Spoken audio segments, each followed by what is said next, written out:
Mari kita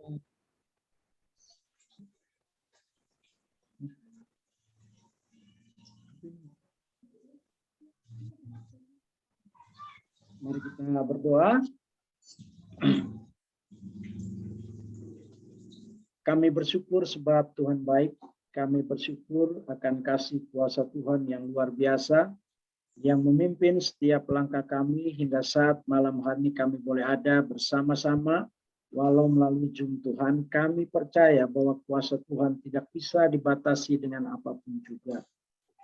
Firman-Mu berkata bahwa di kolong langit ini tidak ada satu nama yang diberikan yang olehnya manusia diselamatkan, kecuali di dalam nama Yesus.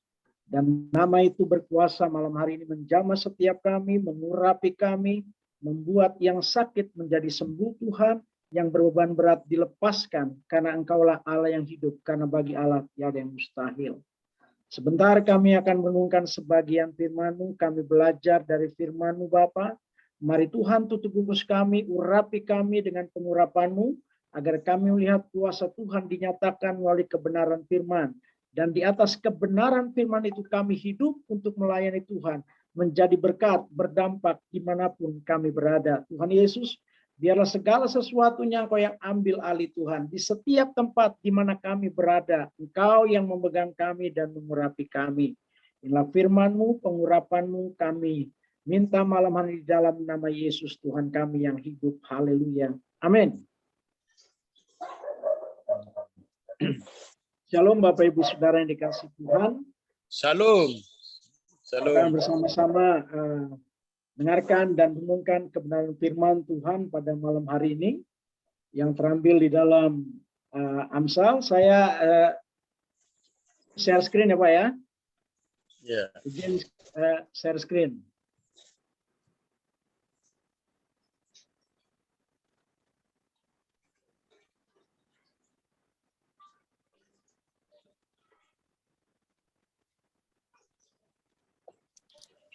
Ya.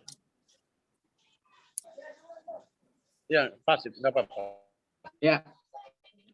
Dalam Amsal 18 ayat 20 dan 21 dikatakan, perut orang dikenyangkan oleh hasil mulutnya. Ia dikenyangkan oleh hasil bibirnya. Hidup dan mati dikuasai lidah. Siapa suka menggemakannya akan memakan buahnya.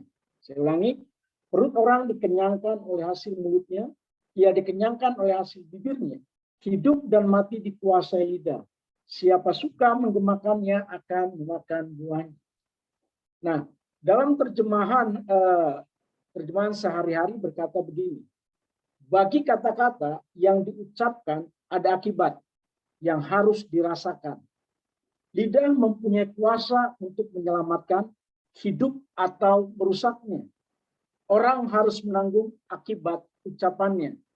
Jadi Bapak Ibu Saudara yang dikasihi Tuhan, ya, dalam Amsal yang kita baca, ya, perut orang itu dikenyangkan oleh hasil mulutnya, ia dikenyangkan oleh hasil bibirnya, hidup dan mati dikuasai lidah. Siapa suka mengemakannya akan makan buahnya. Artinya Saudara bahwa ada pendapat Saudara yang mengatakan seperti ini. Kalau pria itu kuat di perut, wanita itu kuat di mulut.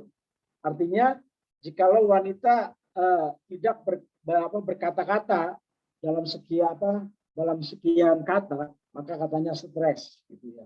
Itu pendapat orang. Gitu. Nah, betul atau salahnya, Saudara silakan menguji sendiri di rumah masing-masing. Ya. Siapa yang paling banyak berkata-kata dan ngomong di rumah? Istri kita, anak kita wanita, atau kita, gitu ya. Jadi perkataan. Banyak rumah tangga saudaraku yang hancur dan rusak hanya karena perkataan. Banyak organisasi, gereja, pelayanan, yayasan atau juga banyak yang menjadi terpecah belah hanya karena kata-kata yang kita ucapkan. Dan akhirnya menjadi perpecahan di dalam setiap organisasi ataupun perkumpulan dan banyak lagi, bahkan rumah tangga. Ya. Dan kita harus ingat, saudaraku, waktu manusia diciptakan pertama kali, manusia diciptakan di Eden, saudaraku, ada satu kalimat yang luar biasa ketika manusia itu diciptakan, maka dihembuskannya napas kehidupan oleh Allah sendiri. Maka kita harus ingat, sudah lihat bahwa dalam hidup kita, bahwa di dalam diri kita, saudara, ada napas Allah. Artinya ada firman Allah di dalam hidup kita yang harus kita pertanggungjawabkan. Sehingga ketika kita berkata-kata, saudara, kita harus melihat, kita harus berpikir, kita harus menguasai setiap perkataan kita.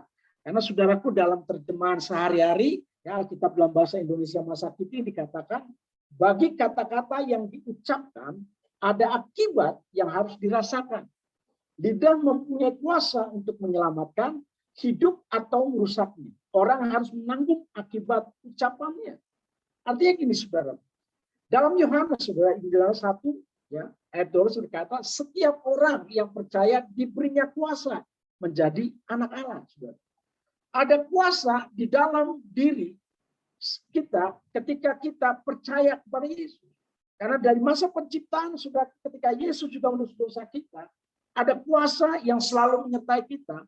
Dan kadang-kala sudah kita tidak menyadari bahwa di dalam mulut kita, ketika kita pertama kali percaya, ketika kita pertama kali mempercayai Yesus sebagai Tuhan dan Juru Selamat kita, Allah memberikan kuasa, dan ada kuasa di dalam setiap perkataan kita. Dan tanpa kita sadari, kadang-kadang mulut kita mengeluarkan sesuatu yang tidak baik, mengeluarkan sesuatu unek-unek yang tidak memuliakan Tuhan, saudaraku.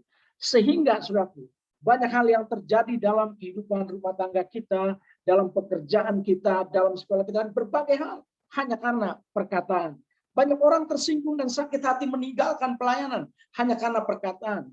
Banyak keluarga sakit hati, saudaraku, meninggalkan rumah tangganya hanya karena perkataan yang tidak nyambung, saudaraku. Yang kadang-kala kita tidak pikirkan sebelum kita mengeluarkan kata-kata dan kalimat tersebut. Penekanan, saudaraku, dalam terjemahan masa kini, saudaraku, begitu jelas. Bagi kata-kata yang diucapkan, ada akibat yang harus dirasakan. Lidah mempunyai kuasa untuk menyelamatkan. Jadi dahsyat, Bapak Ibu Saudara yang terkasih, bahwa di dalam lidah kita, di dalam mulut kita, saudaraku, ada kuasa Allah. Kenapa? Di bawah kolongan yang ini tidak ada satu nama yang diberikan yang olehnya manusia kecuali di dalam nama Yesus. Dan nama itu, saudaraku, ketika kita percaya kepada nama itu, maka kuasa itu ada dalam kata-kata kita, saudara.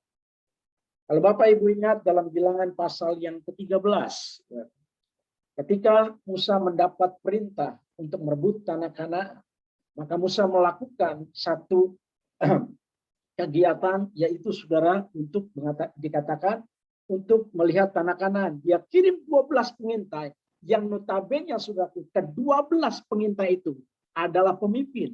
Dan di situ ada Yosua dan Kaleb. Ke-12 bukan orang sembarangan. Semuanya pemimpin. Artinya mereka sudah mengalami masa-masa perang. Mereka berpengalaman di padang gurun berperang dengan musuh-musuhnya. Bukan orang sembarangan. Mereka diutus untuk mengintai tanah Kanaan. Tapi apa yang terjadi, saudaraku? Dari ke-12 pengintai, 10 pengintai, 10 pemimpin ini berkata-kata busuk tentang negeri yang diintainya. Yang dikatakan bahwa negeri yang kami intai, yang kami lihat adalah negeri yang memakan penduduknya. Dan diri kami seperti belalang. Hei, Tuhan tidak pernah mengajak bangsa Israel pergi ke satu tanah perjanjian yang akan dimakan penduduknya. Tapi Tuhan berfirman bahwa ketika dia berfirman akan bahwa bangsa ini ke tanah Kanaan yang penuh dengan susu madunya, artinya Tuhan serius dengan janjinya, Tuhan serius dengan kata-katanya, Tuhan serius dengan firman-Nya. Maka saudaraku, dari ke-12 pemimpin itu hanya 2 orang, Yosua dan Kaleb, yang menyampaikan kabar baik. Dia berkata, tidak, kita akan maju berperang dan kita pasti akan menang. Apa yang terjadi dalam Bilangan pasal 14, saudara, pada akhirnya? Dari ke-12 pemimpin yang disuruh Musa mengintai tanah Kanaan, hanya 2 orang yang dibiarkan hidup, yaitu Yosua dan Kaleb. Tetapi yang 10 orang mati kena tulah. Akibat perkataan menyebarkan kata-kata busuk, menyebarkan kata-kata yang tidak memuliakan Tuhan. Jadi saudara, berhati-hatilah. Amsal 18 kali, perut orang dikenyangkan oleh hasil mulutnya, ia dikenyangkan oleh hasil bibirnya. Hidup dan mati dikuasai lidah. Siapa suka menggemakan akan makan buahnya. Hari-hari ini, apa yang kita perkatakan, apa yang kita gemakan, apa yang kita suarakan, apakah kita memuliakan Tuhan? Apakah kita sungguh-sungguh mengeluarkan kata-kata positif, kata-kata memberkati kepada teman-teman kita. Kita memberkati keluarga kita memberkati banyak hal. Karena ajaran Yesus, kasihlah sama manusia seperti dirimu sendiri. Bahkan musuhku harus didoakan, saudara. Bapak Ibu yang terkasih di dalam nama Tuhan. Apa yang engkau perkatakan sejak engkau bangun tidur pagi hari hingga malam hari? Berapa banyak kata-kata positif yang kau katakan atau kata-kata buruk yang kau katakan, yang pada akhirnya kata-kata itu membawa engkau semakin terpuruk di dalam kesulitan. Engkau tidak melihat, engkau tidak merasakan, engkau tidak pernah mengaminkan bahwa dalam setiap perkataan dan ucapan kita ada kuasa. Di dalam saudara terjemahan masa kini, saudaraku, itu lebih menekankannya lebih ini lagi lebih baik lagi. Bagi kata-kata, lihat saudara, bagi kata-kata yang diucapkan ada akibat yang harus dirasakan. Jadi dalam setiap perkataanmu, kata-kata yang kau ucapkan untuk anak-anakmu pagi hari, istrimu, siapapun yang kau jumpai, ada akibat yang harus dirasakan. Lidah mempunyai kuasa. Lihat saudara, lidah mempunyai kuasa untuk menyelamatkan hidup atau merusaknya. Orang harus menanggung akibatnya. Saudara, kalau kita menjadi orang yang diurapi Tuhan, saudara, maka saudaraku, perkataan kita, perkataan lidah bibir kita harus diberi pertanggungjawaban, saudara. Apa yang kau ucapkan itu akan menjadi kenyataan ketika kita tidak menguasai lidah kita. Karena saudaraku, ya kan, pendapat orang, pendapat publik dikatakan bahwa kata-kata adalah doa. Maka saudara, ada baiknya ketika kau bangun tidur, ketika kau beraktivitas, ketika kau bekerja, ketika kau mulai sesuatu, saudara, perkatakan yang positif. Karena saudaraku, bagi kata-kata yang diucapkan, ada akibat yang harus dirasakan. Jadi kalau kau sakit saat ini, katakan dengan iman bahwa dalam mulutmu ada kuasa, dalam nama Yesus sembuh. Kalau engkau sedang bermasalah, dalam nama Yesus segala masalah hilang. Dalam nama Yesus sudah segala sesuatu harus hilang. Karena Allah berkuasa atas lidah bibir kita. Hari ini, apa yang sedang kau hadapi? Hari-hari ini, apa yang sedang kau alami? Percayalah ketika engkau berkata-kata yang positif, maka segala sesuatu akan menjadi baik, saudara. Betapa saudaraku, kata-kata ini saudaraku berkuasa dan menguasai hidup. Lidah kita saudaraku bisa muliakan Allah, bisa menjadi sesuatu yang menjerumuskan kita ke dalam hal-hal yang lebih buruk lagi. Dikatakan saudaraku di dalam Yakobus seperti ini. Yakobus 3 ayat 8 sampai 10. Tetapi tidak seorang pun yang berkuasa menjinakkan lidah. Ia adalah sesuatu yang puas, yang tak terkuasai dan penuh racun yang mematikan. Dengan lidah kita memuji Tuhan, Bapa kita.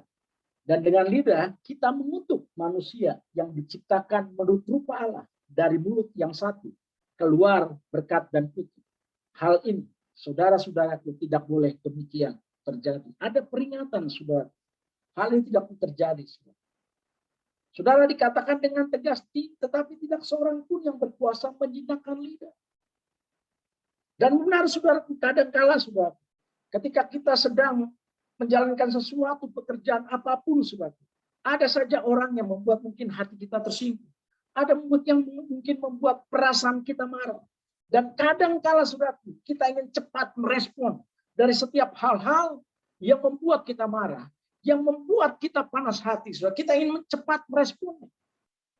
Tetapi saudara, dikatakan dengan tegas dalam Yakobus, saudara-saudara, hal ini tidak boleh demikian terjadi. Artinya saudara, di tengah-tengah Allah memberikan kuasa dalam hidup kita. Allah memberikan pengurapan. Allah memberikan Roh yang kudus kepada kita. Kita juga diajar untuk mengekang lidah kita, untuk berkata-kata sesuatu hal yang baik, bukan kata-kata kutuk. Berapa banyak dari tadi pagi sampai malam ini perkataan yang negatif yang kita katakan. Ketika kita melihat sekeliling kita, kita mengeluh. Ketika kita melihat keadaan, kita mulai menyalahkan banyak hal, tetapi kita tidak memuliakan Allah. Saudara. Hari ini, saudara, kita sebagai pengajar, kita sebagai guru, kita sebagai pemimpin jemaat, saudaraku, perkataan kita harus hari ini saat ini diperhatikan, saudara. Memang Yakobus menekankan, tetapi tidak seorang pun yang berkuasa menyediakan lidah. Ia adalah sesuatu yang buas, saudara. Berapa banyak oleh karena perkataan kita orang lari meninggalkan gereja. Berapa banyak oleh perkataan kita, saudara, banyak rumah tangga pada akhirnya hancur. Karena ketika kita menjadi seorang konselor, kita menjadi seorang konselor yang tidak dapat dipercaya, saudara. Hari ini, saudaraku, Amsal berkata dengan tegas bahwa perut orang dikenyangkan oleh hasil bibirnya. Hidup dan mati dikuasai lidah. Siapa suka menggemakannya akan makan buah. Bukankah kadang-kadang ketika kita bercanda, saudaraku, ya kan? Kalau kita bercanda, itu ketika kita di gereja, ketika kita mungkin jadi penerima tamu, ada jemaat yang datang, ada teman kita yang datang, yang sudah lama nggak datang, tiba-tiba nongol, woi, puji Tuhan, akhirnya datang juga lo, gua kira lo udah mati. Berapa banyak mungkin kita sering bercanda seperti itu, saudara, tidak memuliakan Tuhan. Tapi hari ini, saudara, kita mau berkata, apapun yang keluar dari lidah bibir kita, hendaklah ucapan syukur. Bukankah hal itu diajarkan kepada Yesus ketika dia dianiaya, ketika dia dirajam, dia hanya berdiam diri karena dia tidak mau berkata-kata. Dia hanya berkata di kayu salib itu sudah selesai. Tidak ada perkataan kutuk, tidak ada perkataan benci, tapi yang keluarlah Tuhan ampunilah. Itu yang diajarkan, saudara. Hari ini, saudara, betapa sulit pun kita menguasai lidah. Kita harus berusaha sungguh-sungguh. Mungkin memang saudaraku sebagian suami ya, enggak di sinilah. Sebagian suami berkata, saya bisa menguasai lidah, tapi makhluk di sebelah saya sulit sekali untuk menguasai lidahnya. Dan kadang-kala kita terpancing emosi. Tapi hari ini Bapak Ibu yang terkasih di dalam nama Tuhan Yesus, dimanapun saudara berada, hari ini diajarkan sebuas-buasnya lidah yang sulit untuk dijinakan. Engkau sebagai anak Tuhan, sebagai orang yang diurapi, berusaha terus untuk mengeluarkan kalimat dan kata-kata yang bijak, kata-kata yang memberkati. Karena kata-katamu akan membangun atau merusak segala sesuatu. Ketika anak-anakmu tidur, ada baik yang ketumpangan tangan, kau berkati mereka. Ketika engkau bertemu dengan teman, katakan hal-hal positif. Kepada temanmu yang sakit, katakan kau akan sembuh.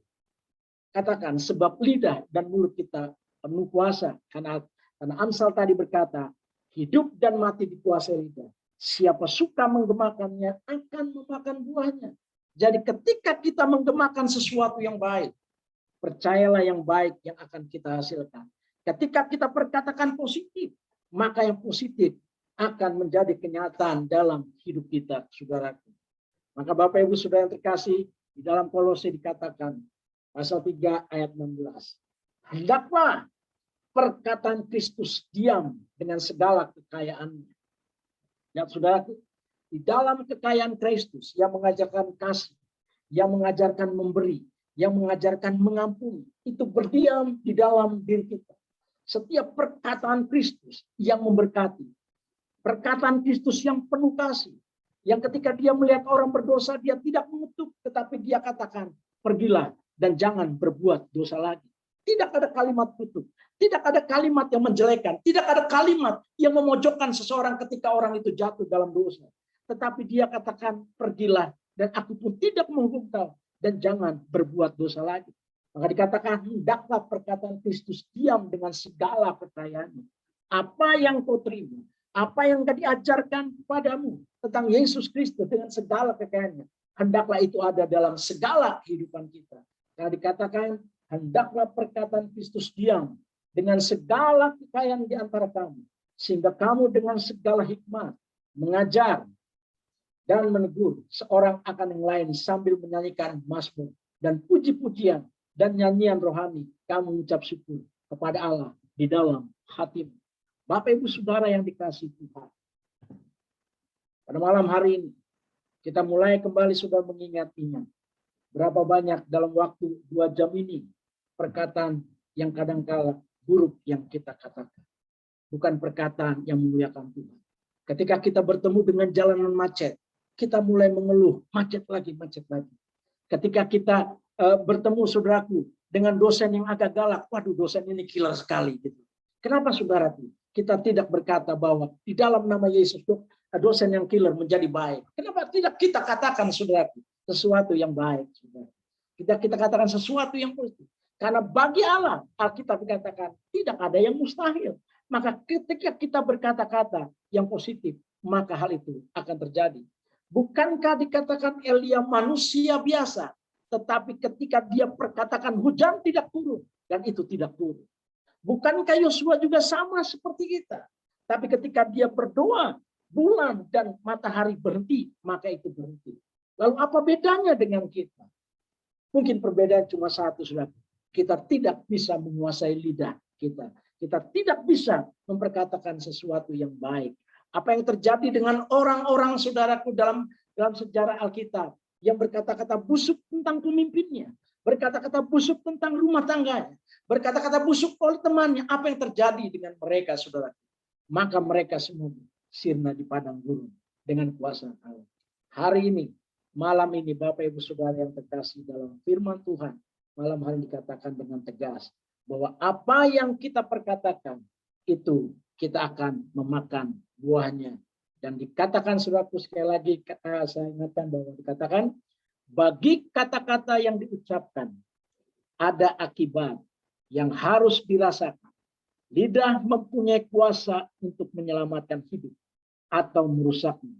Orang harus menanggung akibat ucapannya. Jadi apa yang kita ucapkan, kita harus menanggung dari ucapan kita itu. Puji nama Tuhan. Haleluya. Amin. Tuhan Yesus memberkati.